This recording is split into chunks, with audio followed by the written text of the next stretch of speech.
sama dirinya. Jadi kenapa saya akhirnya memiliki secara pribadi mau melaporkan.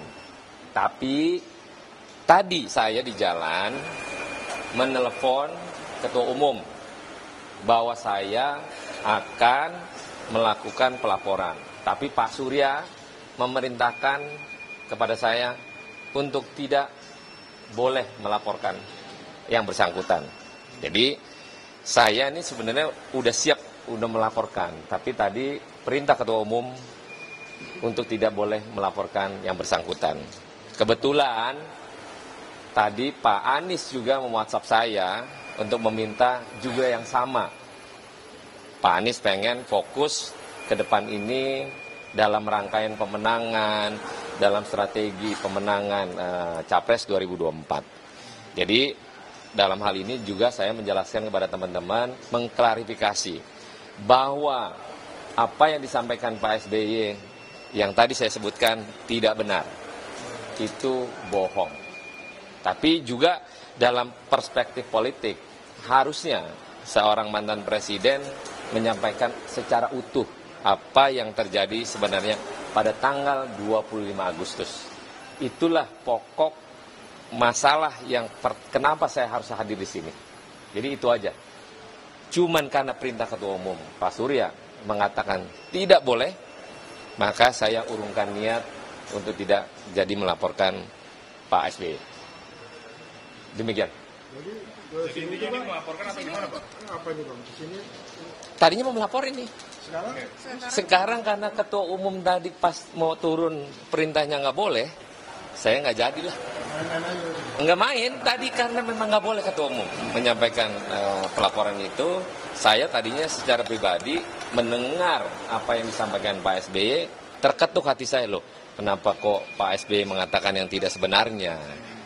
Tapi saya mesti klarifikasi. Karena saya di dalam ruangan itu selama 2 jam menerima cerita tentang proses Pak SBY waktu 2004. Jadi gitu teman-teman, saya mengklarifikasi karena perintah ketua umum tidak boleh melaporkan, saya urungkan niat untuk tidak jadi melaporkan Pak SBY. Bang, tapi sebelumnya sempat ada obrolan langsung nggak ketika Demokrat atau diselesaikan secara kekeluargaan gitu? Enggak, saya belum komunikasi. Saya secara pribadi saya lapor waktu ke Jakarta Surabaya bahwa saya akan melaporkan Pak SBY karena Pak SBY menginformasikan kepada ruang publik itu tidak benar. Jadi itu yang saya konsenin. Saya tidak ada urusan ke belakang mundur tentang masalah progres lah, masalah surat lah, masalah yang lain-lain. Tapi ada bahasa yang dianggap bahwa yang tidak pantas diucapkan oleh mantan presiden tentang bahwa pengkhianat segala macam. Nah itu yang kita mesti luruskan bahwa di dalam area lobi politik semua bisa terjadi. Contoh, kalau orang mau nikah, undangan sudah disebar, tiba-tiba di hari H batal, itu kan normal saja. Jadi tidak akhirnya seolah-olah jadi jengkel atau marah kedua belah pihak pasangan. Pasti akan resah, kecewa pasti. Tapi kan bukan berarti undangan itu menjadi ketetapan bahwa pernikahan itu akan terjadi resmi, tidak. Selama akad nikah belum diucapkan, maka tidak ada terjadi pernikahan resmi. Ini contoh. Maka inilah proses politik yang harus di publik menjelaskan secara baik. Jangan sampai akhirnya diprovokasi. Kita nggak mau lah. Nasdem itu Pak Surya, hatinya tidak ada punya niatan menjadi pengkhianat. Tidak ada dalam mukanya. Saya sebagai kader 10 tahun tidak pernah memerintahkan hal-hal jelek untuk dilakukan oleh kader yang tidak pernah ada. Tidak pernah Pak Surya memerintahkan hal-hal negatif untuk lawan politiknya. Beliau selalu ikhlas dan legowo apa yang terjadi dalam proses politik.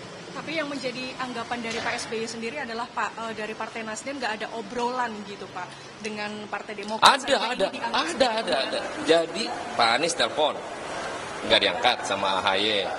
Pak Sudirman Said coba komunikasi dengan pihak Demokrat, nggak diangkat. Jadi semua proses itu sebenarnya udah dijajaki di awal. Tapi waktu deadlock itu terjadi tentang pemilihan cawapres, Pak Anies itu bersama tim 8 itu menyerahkan kepada partai politik. Maka itulah Pak Surya mengambil decision dengan keputusannya untuk Caimin menjadi cawapres. Itulah decisionnya sebagai ketua umum. Kan karena Pak Anies kan bukan partai politik. Nah, dari situlah sebenarnya komunikasi terkait dengan prosesi Pak Surya Paloh ketemu Majelis Suro misalnya, ke komunikasi. Jadi tidak ada isu bahwa tidak ada komunikasi, bohong itu. Jadi kita pengen bahwa ruang publik ini diberikan narasi yang contoh yang baik lah. Contoh komunikasi yang cukup. Jangan sampai membuat kubu-kubuan dan akhirnya keributan itu terus-terusan gara-gara seorang AHY nggak jadi cawapres. Ya kan namanya belum rezeki, belum garis tangan. Kan AHY sama saya umurnya sama. Masih ada ruang 2029 lah dia sebagai capres nanti kan, why not gitu. Jadi kita pengen bahwa hubungan antar komunikasi di publik ini selayaknya yang adem-adem lah. Agar proses politik ke depan capres-capres yang sudah ada, yang tinggal daftar, berperang secara arif dan bijak. Oke. Begitu. Tapi apakah ada keinginan dari Pak Surya Paloh untuk bertemu dengan Pak SBY? Dengan senang hati. Kapan aja Pak Surya mau ketemu dengan Bu Mega lah, dengan Pak SBY, toh terakhir ketemu Pak Presiden, baik-baik aja.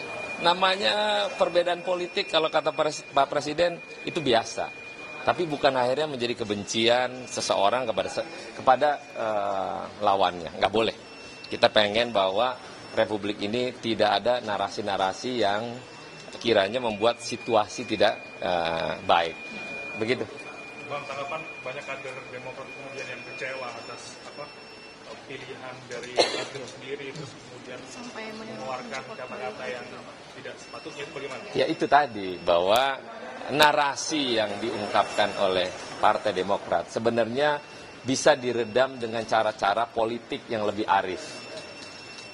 Contoh misalnya, kayak Pak Surya, disikat sana sini, kan nggak ada tuh melawan dengan kapasitas bahasa-bahasa yang keluar misalnya ya, pembohongan, pengkhianat, atau enggak contoh misalnya belum jadi pemimpin aja sudah berkhianat. Lah gimana kita menjustifikasi seorang yang narasi lobby politik lagi berproses? Kalau belum ada tanda tangan kedua belah pihak atau ketiga partai koalisi secara resmi memilih cawapres, mestinya juga jangan kepedean. Kita kan harus ya bismillah lah. Kalau garis tangannya AHY akan menjadi cawapres kemarin, dia tidak akan lari. Tapi kan karena ini intuisi seorang Pak Surya Paloh lebih tajam karena beliau makan politik itu hampir 50 tahun. Jadi kita berharap bahwa jangan ungkapkan narasi-narasi yang akhirnya memprovokasi masyarakat atas kebencian yang tidak berdasar. Begitu. Ya? Sebelumnya rencananya itu pasal UU ITE Bang ya? Undang-undang ITE. Tapi mengurungkan niat karena tadi pas mau turun Pak Surya mengatakan sudah kau nggak boleh melaporkan seseorang, sudah kau balik kantor katanya. Berarti penegasan lagi aja Pak, untuk pengkhianatan itu nggak ada ya Pak? Nggak ada. Kan normal lah, politik kan berbeda pandangan, berbeda lobby, berproses itu kan semua berjalan sampai titik daftar capres-cawapres nanti. Jadi semua itu masih dinamis. Jadi demikian, terima kasih teman-teman. Terima kasih. Oke. Udah nyebar undangan ya? Udah nyebar.